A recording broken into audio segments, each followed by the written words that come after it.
Yeah, so I definitely, we've all done that thing of we're having a wee, we're half asleep, we're standing up, and suddenly we've got a wet foot, and it's like, oh, God, Yeah. So sit down so you know exactly where it's going. I find I tend to wee everywhere in the mornings, so that's why I have to sit down. Okay. But there's no shame in sitting down to urinate. No, it's just very difficult when you've got the glory. Oh, right. Oh, yeah. Yeah. No need for... yes, thank you. What's this? Oh, that's what that is. No need to play that. I just wondered what that was. I hadn't seen that before. Mark! Hello, Ian. Hello, Mark. Long time, how you doing? Good lad. You've gone all quiet on me. No, I'm waiting for you to say something. No, I had this story. Can you hear me? Mark? He's gone, isn't he? We've lost him. Hello? Is that Mark? Hello? Is that Mark? Hello? Is that Mark? No, it's Bob. Bob, wait there, it's 5:38. Okay. It's time for the daily 538 Daily Correspondent Update. Brought to you every day. Daily.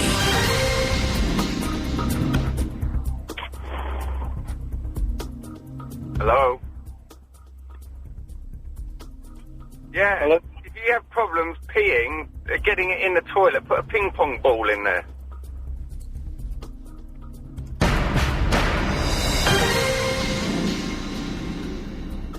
Hello, Chris.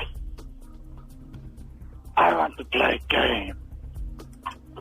I have no idea what I'm doing here, but it seems kind of, well, fun.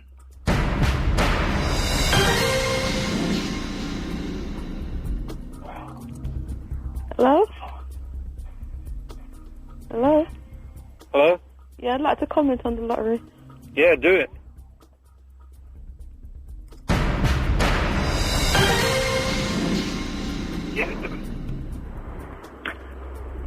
Oh, I think I got the wrong number.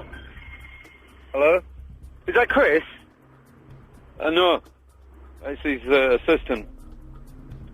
Oh, is that Arab? Yeah, what's going on, Arab? It's sweet. What? Yassar, you're in the studio. Not yet. When you going to get in the studio? When you going to kick Ian Lee out of his place?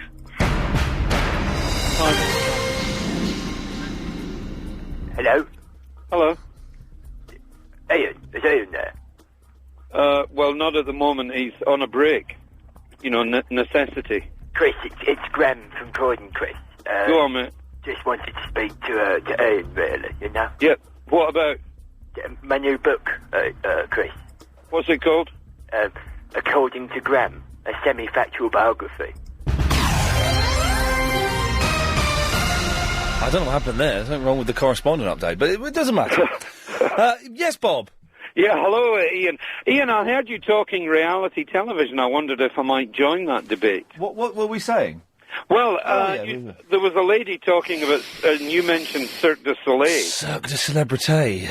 Or Cirque du Celebrity, I beg your pardon, yes. I've actually watched about 9 seconds of that. Okay. It's utterly appalling. It's an odd one, isn't it? But, you know, I'm quite fascinated. Where did this reality concept come from? Because it's absolutely everywhere now. I mean, reality football, rugby, they'll be doing cricket next, and then probably they'll be doing bowls next. Can you imagine a reality bowl? Now, when you say reality, do you mean reality or celebrity? Well, I mean, I look at both roughly the same way. Do you know what I mean? It's like that celebrity come dancing. It's utterly nonsense. Well, it all started with Big Brother, didn't it? Reality show started with Big Brother, pretty much, and celebrity show started with Celebrity Big Brother. Is that where it comes from? You see, I had an argument with some TV producers once that I picked up. This was in my mini-cabbing days. And I thought you meant your rent boy days. No, mini-cabbing, right. You know. And I got onto the subject and I said, look, you know, you guys have got a responsibility, surely, put stuff out there that's entertaining. And their reply was that the public asked for reality shows. Now, how can that be possible? Because they get millions of viewers. Well, I mean, then who invented, this I'm a celebrity thing? Did you see the television this morning, Ian? No, I did not see the television this morning. I saw a clip of that geezer that was married to Liza Minnelli. Oh, yeah, Guest, the Guest fella. Whatever. And he was telling people how he'd been in a tank and they let these alligators or crocodiles into the tank, yeah? That sounds good. And they were all screaming, say, oh, gee, wow, how did you handle that? And now, today in the afternoon, I happened to be flicking through a newspaper and I saw a picture of this. Yes. Because they didn't show it on the telly. I saw a picture of the crocodile in the tent with him. It's like it's just hatched, you know? Yeah. But they've still got a nip, those baby crocodiles. They got a what? A nip. Yeah, but, I mean, At least I think they did. There seems to be something wrong with him. If you're doing, let's say, a Steve Irwin gig with a full-grown crocodile, now that's impressive. Yes, but they're not going to put David Guest into a tank with a full-grown crocodile, are they? Exactly. That's exactly my point. I'm glad we got there in the end. Mark. Hello, Ian. Hello, Mark. Sorry about that. I think they've cut out somehow. Okay. Yeah, I've got a bit of a story about the lottery for you, mate. Oh, yeah, go ahead. Yeah, I was on when it first started, about 10 whatever years ago. Yeah. We was in a syndicate at work, and there was about 15, 16 of us. Oh, yes. And the guy that was running the syndicate, I'm not going to say his name. No. Paul. But all right, Paul. He was running it, and we had a load of winnings, about 100 odd quid or whatever. Yeah. And we said, right, stick it all on a lucky dip. What? So that weekend, he went and stuck it all. So he had 100 odd lucky dips in his hand that was belonging to us, the syndicate. Why would you do that? And he bought one for himself. Yeah. His one won 10 million quid. No, it did. I did not. Well, that's what a lot of people said. That's what a lot of people said on the company. I didn't believe it because he was a nice bloke. So a lot of people said that, but so obviously it didn't. Well, he ended up with 10 million quid. Whether it was his one or not, I can't answer that.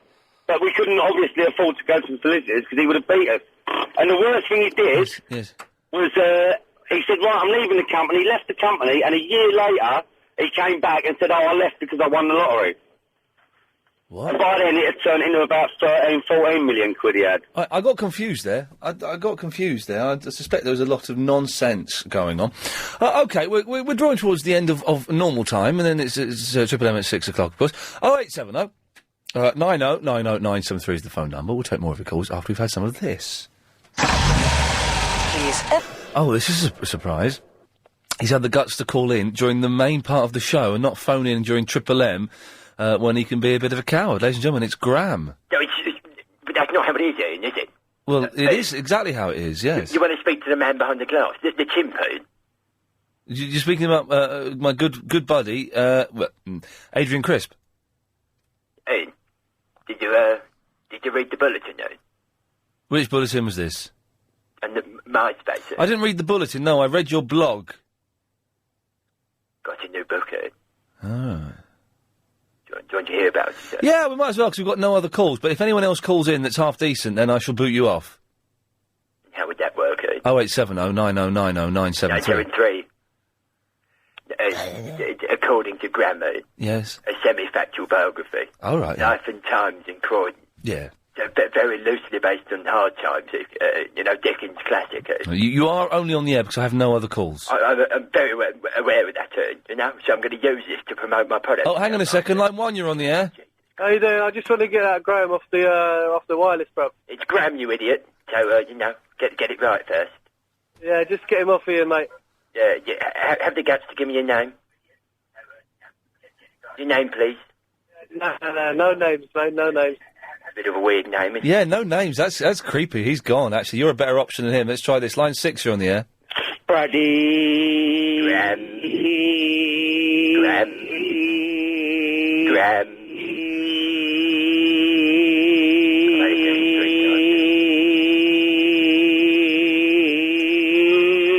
Oh, it's another man who knows how to ruin a good joke. Apologise. Go on then, what do you want? A semi-factual biography, according to Graham, it's going to be hitting... you can order it from me. Unless... you want to get behind it,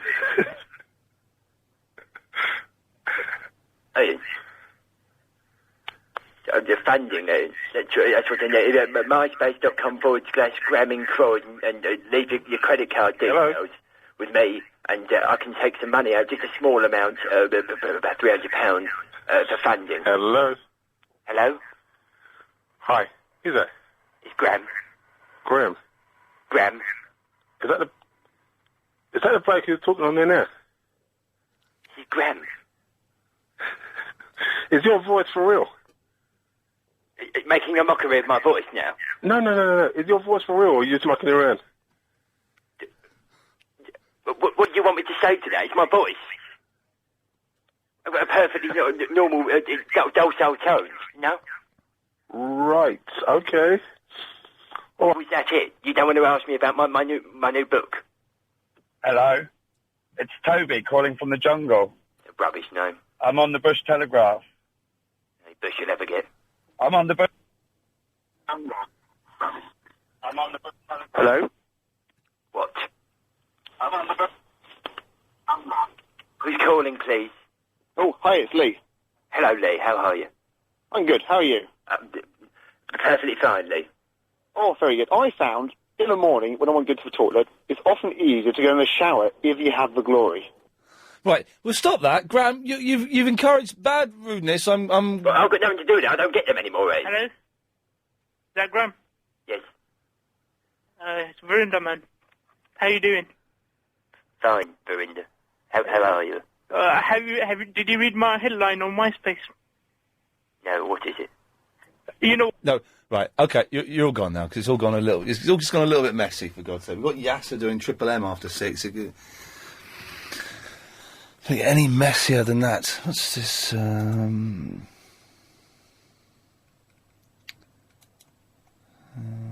know what that means.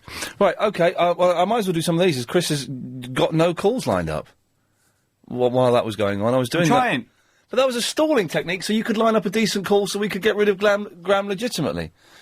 Line 3, you're on the wireless. Good afternoon, how are you, Ian? I'm all right. I just phoned up to get rid of Graham, but you've already done He's gone, he was getting on my nerves, idiot. His voice is really like, you know, disrespect. It's very unusual. It's Hello, it's Graham. It's Graham. Hello, Is that his real voice, or are you just putting it on? I've got no idea. Is he another Barry, is he? I don't think so. Barry's doing a show tonight, by the way, at the Etc. Theatre in Camden. Is he? Apparently so, which might be worth having a little look. Yes, line 10, you're on the wireless. I'm on the wireless now? Hi, is that Ian's show still? Yes, it is. Hello. Hello, I've just moved and I've just got into LBC and I was telling a friend today and he said I should speak to you. Apparently you're a fan of Monkey World. Oh, Monkey World, yeah, I used to well, I did have a membership. It expired on my last birthday, unfortunately. The Monkey World near Poole. Yes. Yes, it's the best place in the world. It is fantastic. I love it. Ages ago, long time ago, when I first started here, we had the guy that runs it on the phone. I can't remember his name. Jim, that's it. We had him on the phone, because I'm a big fan. It's just fantastic. It's just monkeys messing around there. It is, and I felt that you needed something more sensible to talk about. And monkeys chimping around seem to be the best thing. It seems to be the best thing. When was the last time you were there? Last year. Okay. I haven't been for a while. I should go again. I was going to take my mum, and I never got round to it, so that's disappointing. Oh, yeah. I'm sorry, yeah, that is terrible, 'cause it is fantastic. Yeah, she's not dead or anything. She's not? No, Okay, sorry, I realised I said that. I don't know you well enough. No, I realised I said that, and I thought, well, if anyone didn't know me, it would sound like, I've missed the chance to take my mum there. She's no longer with us. No, she's with us. She's alive and kicking. Well, I'm glad she's alive and kicking. Yes. Take her. You've got to take her. I will. Tell everybody about it. I will take it. I'll take it. The thing is, you've got to time it, because obviously it's too cold and wet to go now. Yeah. And you don't, when it's warm, you don't want to go in the summer holiday because all the kids are there. Yeah. You want to go in term time, Tuesday morning, 11 o'clock, and it's nice and quiet. It is fantastic. Apparently your favourite monkey was Susie, Woolly Monkey? Is that right? It was. She was the really clumsy one. She was, yeah, the little baby. Little baby one, and she couldn't quite, she jumped for things and couldn't quite make it and kept falling over and stuff. Yeah, she was fantastic. See, one of my favourites is Sammy. And the first time I got there, I mean, I'd been reading about the place and watching it on Animal Planet, and it was like, wow, this is what rescue work should be about. And everything they believe in, I firmly back. I know they do good work. Listen, I've got to go. What's your name? Sam. Sam, listen, thank you for calling. Call in again. I will do. Take care, bye-bye. Bye. What a nice lady. Are you disappointed with your endowment policy? Have you received... Oh, Ian, long time, no speak. Where have you been, and where the hell is, Habiba? Well, this is why I want to ask you. Hey, you have a new girlfriend? Well, Habiba was never actually my girlfriend. Well, we haven't heard from Habiba for a while now. She's not... Habiba, you're implying that Habiba is my new girlfriend? Well, recently you have just acquired a new girlfriend. Habiba hasn't called in for a while, has she? No, so she did like to chat with you. Yeah, suspicious, isn't it? Daniel! Hello? Hello, Daniel. How are you doing? I'm all right. I've been hit by a wave of exhaustion. I'm really tired. But for good. Sorry to hear that. Good, no, but fine. I'm going to go after the show. I'm going to go to Tesco's, do a shop. I'm going to go home, put a load of washing on, clean the flat, and then I'm going to play Splinter Cell Double Agent. So it's a good evening. Impressive. By the way, I heard those Beatles songs. They're pretty good.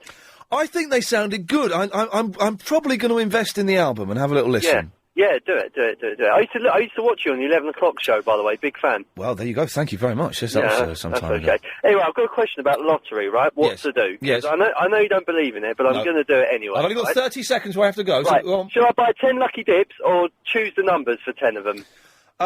Spend the tenner on a CD or food or a drink or something useful. No. I want to buy tickets. There's no way I can stop you buying the tickets. No way. Then get the lucky dip because it's quicker.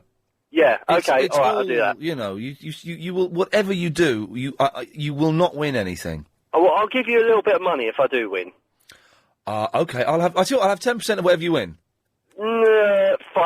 All right, you're on. Done. Good lad, there we go. Thank you very much for that. He was a nice fellow, wasn't he? It's always nice to get someone who's going to give you money.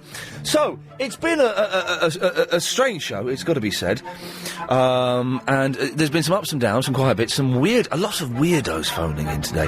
If you missed the show today, it sounded a lot like this. I never thought I would be watching James Brown sing. Get up, take it to the bridge, get up, get up, take it to the bridge, get up, get up, get up on it, do it to me, take it to the bridge, get up, get up, get up, get up. James Brown. Oh, take it to the bridge, get up, get on up, do you want to sing, like a sex machine. James Brown. Get up, take it to the bridge. Get up, take it to the bridge.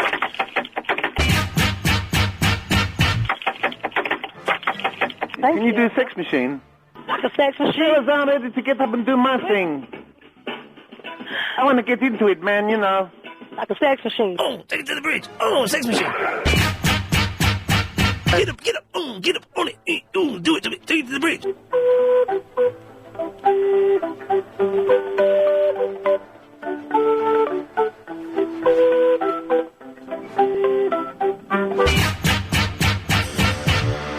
Wow.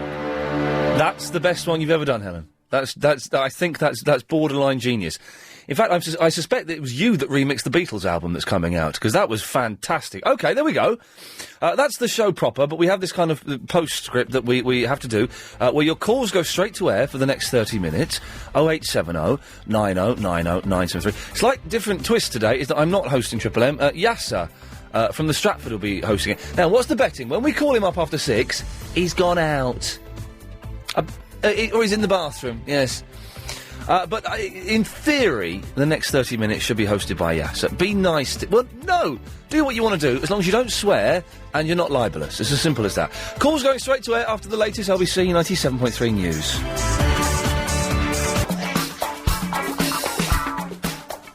Oh, turn the music down now. I'm talking now, am I? OK, here we go. Triple M 0870 90 90 973. So it's not being hosted by me today. It's being hosted by Yassar. Yassar. Hello, Ian. Yeah. Yes. Are you ready? Yeah. I've given a little bit of planning. Right. And I want to say the rules, like everybody, no swearing, any languages or anything. You get a minimum of 10 seconds. Oh, hang on. You set a minimum time limit? If they can get more, if they don't impress me, I'm going to cut them off. So they're going to try and impress me in the first 10 seconds. Okay. They get maximum of 30 seconds. Right. A maximum of 30 seconds? Or should I do less than that? No, it's just you might get through quite a lot of calls that way. We might not have enough calls. It's up to you. You're the boss. You do what you want to do. It can be more than 30 seconds, but 30 seconds there can be maybe a bit more. It can be more than 30, but 30 is the maximum. Yeah, like if you're talking about something like one of my topics, like one of the topics you discussed in the first 3 hours, like James Brown, or I've got another topic, celebrity scissor hands, or children need. If it's talking, then it'll be a bit longer. But if it's just a little music playing, then it's that amount. If you're just having a conversation with me, then it can be longer. But if you're just playing a little music or tape or something, Okay, then that's how long it is. Okay. Now, a couple of things you need to know. You're on line 2, and we have lines 1 to 10. So you can pick any line. Don't pick line 2. Whatever line you 1, pick. 3, 4, 5, etc. Yeah, to 10. All right. Whatever line you pick, I will genuinely put it through. I have the dump button here, so if there is any swearing or anything libelous, I will press the dump button, then I will probably play an MP3 just so we're all safe. Okay? And what you need to do to cover us legally is whenever a line goes through, you need to say, hello line, whatever you've picked. You're on the air. You're on the air. Yeah, I and know we're that. covered. Yeah, I've got that. Okay, and we've got about 6 minutes before the advert, so away you go, Yassar. Okay, I'm going to start with line 1, you're on the air. Yeah, I've got that. Okay. Hello, line 1, you're on the air? Yeah, is that Yassar? Yeah, it's Yassar here. Yeah, hi Yassar. Are you Verinda's boyfriend? No. Oh, because I heard that you were. No, I've heard him on the radio, but I don't know him apart from that. Oh, I'd heard that you were his boyfriend, but as long as you're not, because I really want to go for it, and I don't want you in the way, okay? Nothing's in the way. You go ahead. You go full steam ahead. Thank you. Okay. I will. Thanks for your blessing. Bye-bye. Bye. Line 3, you're on the air. Line 3? Hello, first-time caller. Who is this? His first-time caller is... I've heard this is not a first-time caller. I've heard this voice before. No, he is a first-time caller. Who is this? This is Verinda, isn't it? No, it's Daniel. No, it's not. Yeah, it's Daniel. I'll give you 2 seconds. If you say who you are, I'm going to cut you off. What is your name? Verinda. Verinda, what do you want then? Why did you lie about your name then? You should just been honest. I thought you didn't know who I was. I ain't stupid. Oh. I didn't... What? Well, I thought you ain't been listening to me, innit? I thought you hate me, innit? You do hate me, innit? I don't even know you. Yeah, but you know my name? Yeah, I know your name, yes. How comes you know my name? You're on the radio, on the English show. No, I'm not. I heard you on it. I'm at home. Yeah, but you have called in before to English show, haven't you? I might have. Yeah, yes, you have. Don't play. I'm gonna. If you give me a straight answer now, I'm gonna cut you off. Can you cut me off? Okay, can you cut him off? Okay, line 4, you're on the air. Line 4? Oh, shut your face, Ian! Shut up! Okay, line 5, you're on the air. Oh, hello there, mate. Can I speak to Ian Lee, please? He's taking a little break at the moment. Oh, has he? Yeah, I'm taking charge for the short really? period. Yeah. Because I know Anything you want to say to me? a lot about his health and his training and everything, what he needs to do with his training and his gym and all that. I think you should call back another time then, because I can't help you with that.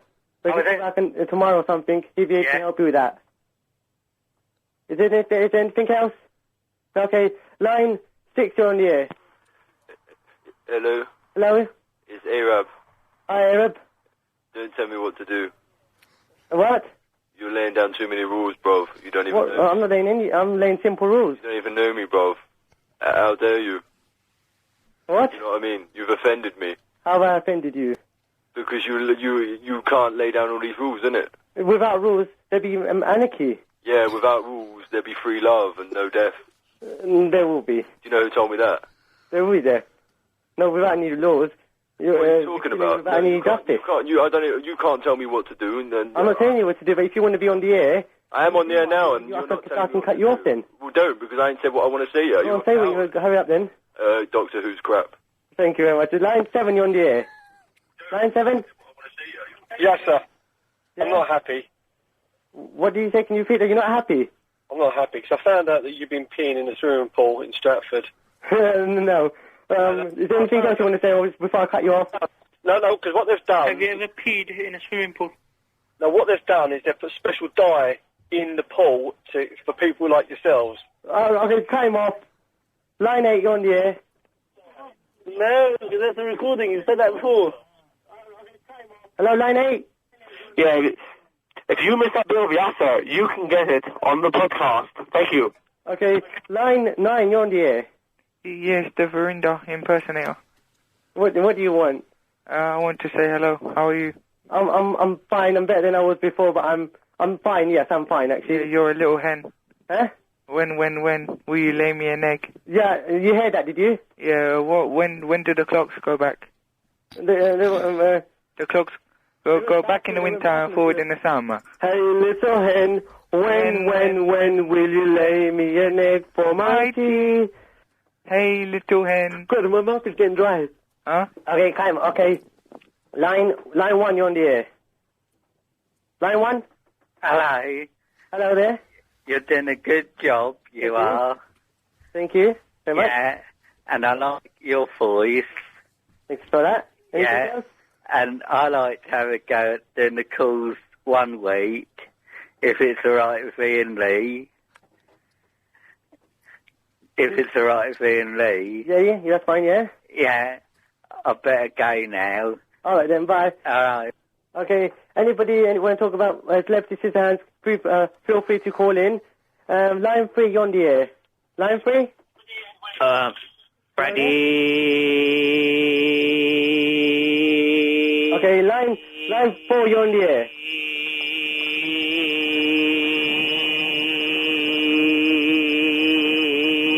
Okay, time off. Line 4, please.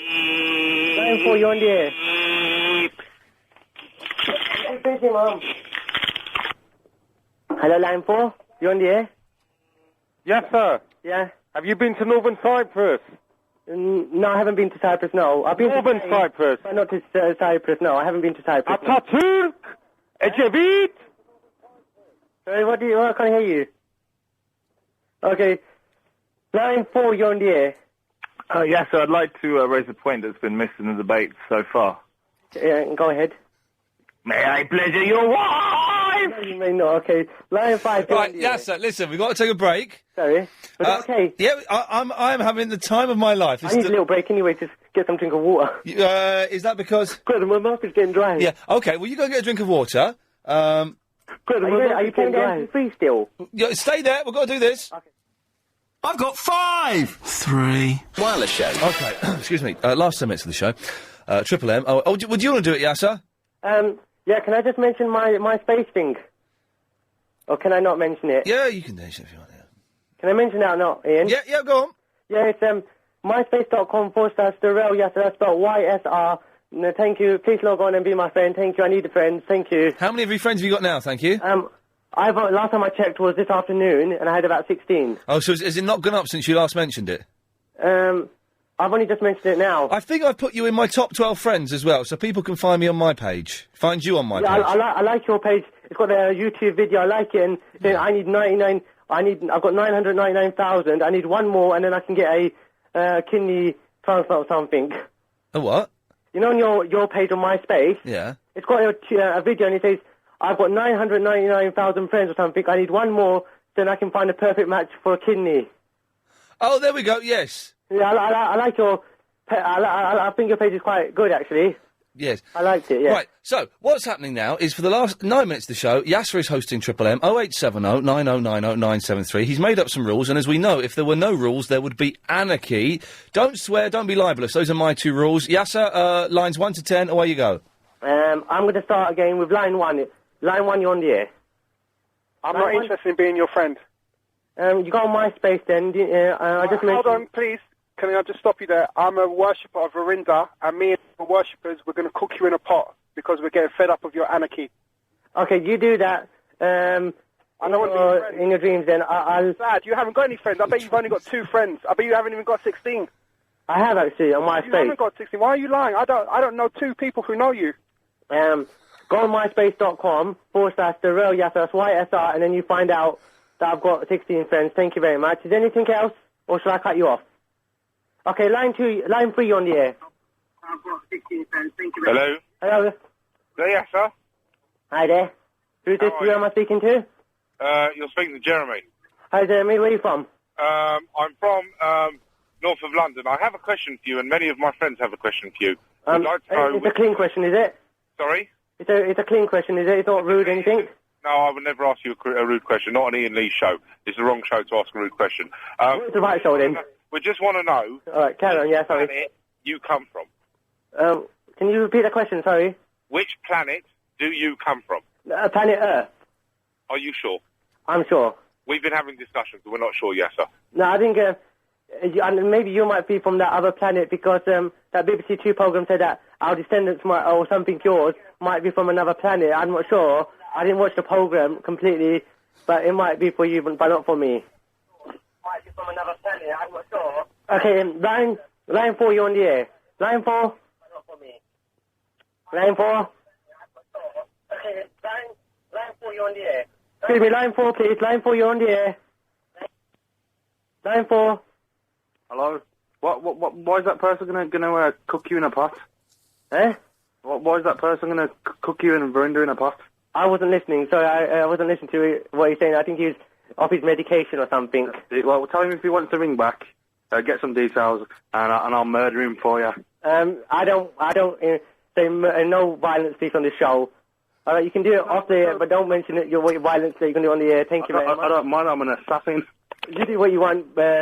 I'm not saying that that's right. That's